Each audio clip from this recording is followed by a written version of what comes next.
Welcome back and thanks for joining us. This is Links 007 TV. Let's talk. This is the place where we discuss issues of national importance, global importance, or other situations that are buzzing in the news. So recently, Mr. Andrew Holness visited his constituency in West Central St. Andrew. We saw hundreds of children turning out in order to be a part of his annual back-to-school fair. Children were able to conveniently access medicals as well as enjoyed kids-friendly refreshments and got back-to-school supplies. Mr. Andrew Holness took the time as well to thank his partners who worked with him to make this possible. He said that their support helped to offset the back-to-school challenges that many parents faced.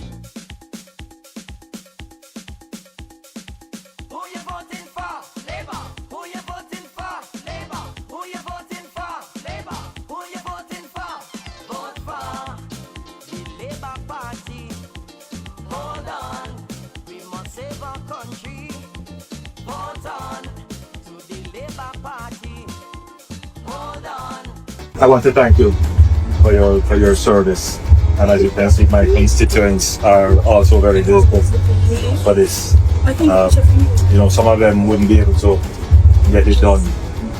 Not just so this is both cost effective, timely, and convenient. You will detect that some of them are very eager to be served. But again, thank you for your service. While in his constituency later on in the night, Mr. Andrew Holness met with Frederica Wilson from West Central St. Andrew, who is caring for 5 children, including her son who has autism. She spoke powerfully about the struggles faced by parents of children with disabilities, high cost of assessments, limited financial support, and the daily challenges of providing proper care. According to Mr. Andrew Holness, her story reinforces why the government has committed to establishing assessment centers in every parish, ensuring that families no longer face the prohibitive cost to access help. He further said that the government is increasing allocations for children with disabilities, expanding the number of training and assessment centers, and ensuring that once a child is assessed and the family is deemed in need, they will automatically be placed on the PATH program. The government further stated that the policy was not written in isolation. It come from listening to real stories like Frederica's. The Prime Minister further added that he wants every mother, father, and caregiver in Jamaica's disability community to know that their voices are being heard and that their struggles are being shaped into the policies of the government. Your concern and what you think the government should do, and what do you think about the government? Good evening, everybody. First of all, I must say thank you to Mr. Holness through Kelvin. He has assisted me with my son Malik, who had numerous assessments to be done. These were costing over 95 to almost 100,000. That was very expensive for me, which I have 5 children and a disabled mother as well, paying light mortgage and trying to hold a job. So that was very, very rough.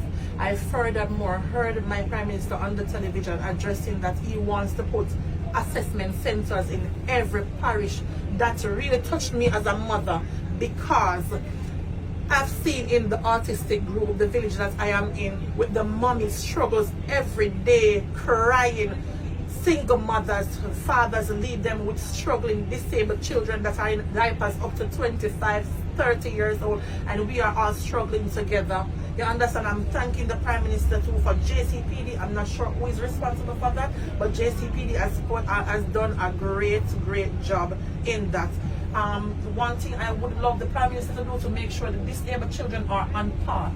The mothers are really in need. Diapers, certain of them, they can't even eat rice, so they have throat problems. So address the needs of, even if the mothers don't go on it, at least the children, that will offset some of the things, the burdens that the mommies in Jamaica, in the group that I am in. I'm sure it's over 2,000 mommies in that group, and they are yearning because they are hurting about the different circumstances that they have to go through, and they have little or no financials backing. So it is hard. So we commend you, Prime Minister Andrew Holness. We commend you for putting it forward to put an assessment office or center in each parish. That is the first step. You have gone very great in doing that. Just to say, this is how policy is made, right? When you meet with the people and they tell you their companies. I've gone around the country, and it is very clear that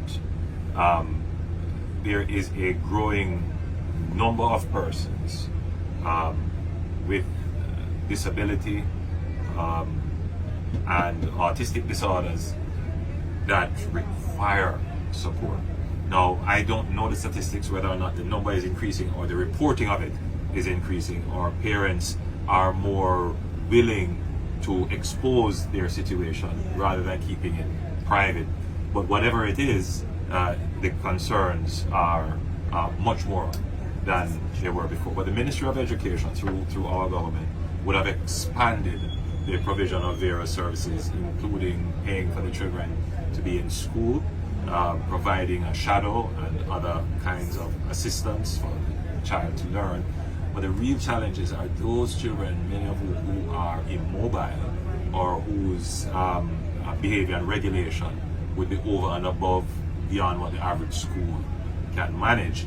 And those children require consistent assessment and support, particularly in poor households where the family just don't have the income to support the kind of special nutrition and other kinds of treatment.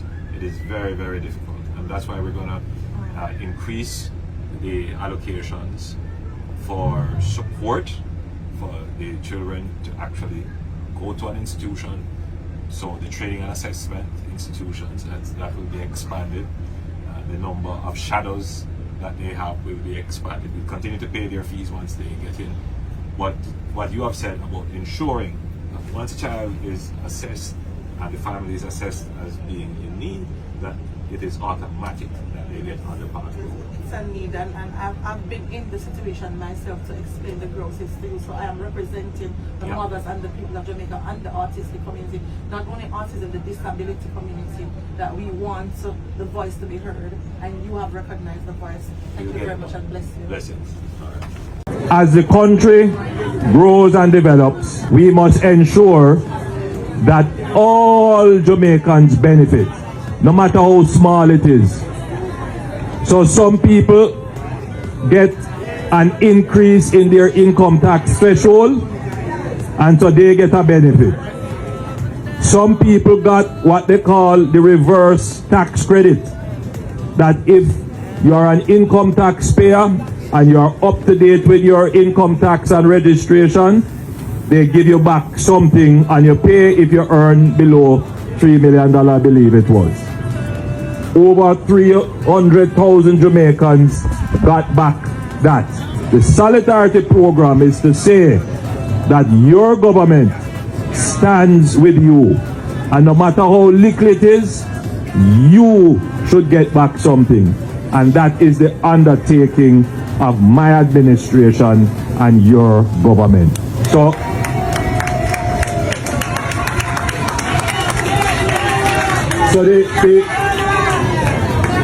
the way in which it has to be done, however, is that we can't just take up the money and say, We have to, first of all, properly document you, because we have to account for every cent.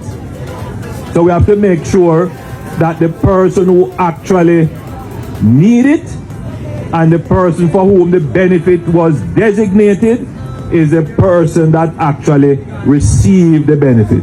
So this process might be a little bit tedious. You have to come, you have to be registered, you have to be put in the right category, and if you don't have any identification document, then we register you. Once you are registered in our system, it becomes easier the next time around when we do Solidarity 2 or Solidarity 3, because you would already be in our system. So a part of the Solidarity Program is to pull people who are informal in our society into the formal administration, to make sure that we know you and it is easier to provide the benefit and to account for the benefit.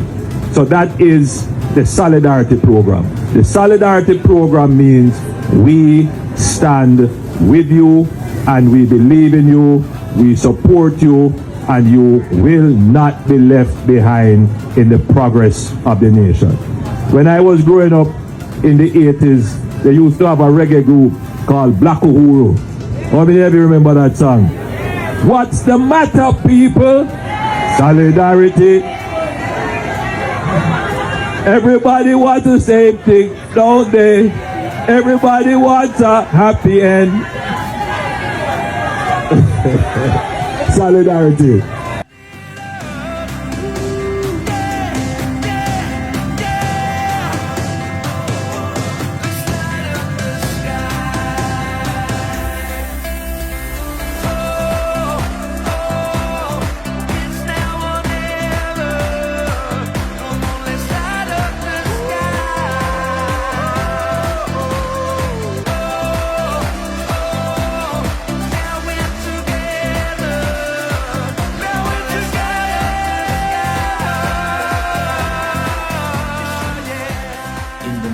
The government launches Education Manifesto, in which it outlines the plans for the country and also the education system for students to achieve their full potential. The government spearheaded this initiative in order for students, no matter where they are from, in order to access the best level of education provided in the country. The plan also outlined ways of implementing plans for boys in order to get them on the same level as how girls are performing in the education sector. Hello Jamaica, I am so happy to share with you our Education Manifesto. It speaks to the next chapter for children in Jamaica.